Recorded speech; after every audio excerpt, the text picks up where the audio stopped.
ugma magsugod na gyud ang Semana Santa.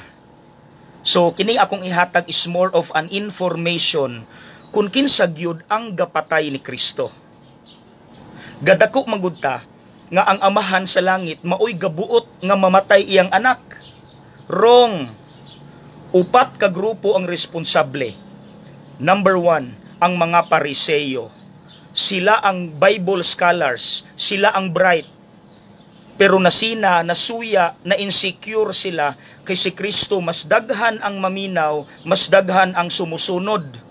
Plus, nalugi sila sa negosyo, kay katong ilang negosyo sa templo, gipangbali ni Kristo ang lamesa. Ikaduha, ang gobyerno sa Roma. Nakita nila nga si Kristo sikat. Bati ra ba ilang dinalhan? Nahadlok silang muhimo si Kristo og rebelyon. So ila na lang gipug ngandaan. Ug ikatulo, ang pipila ka mga Hudiyo. Nag-expect man gud sila nga si Kristo ang Mesiyas nga pareha ni King David, warrior.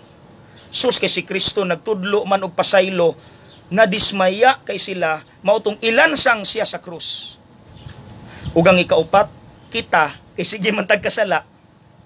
Pero akong klarohon, ayaw damaya ang mga Hudiyo karon, ang Roman government karon, ug ang ilang mga pari sa mga Hudiyo, kay katong nipatay ni Kristo, pipila lang to sa iyang panahon, ayaw damaya ang karon.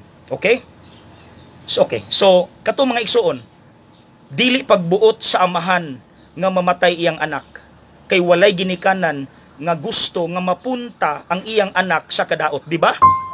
Pareha pud nato, kining atong mga problema, dili ni pagbuot sa Dios. Gitugot, gialaw lang ni niya nga mahitabo nato aron mulig-on pagyudta sa atong pagtuo, aron igo ratang muhilak pero dili ta mo surrender.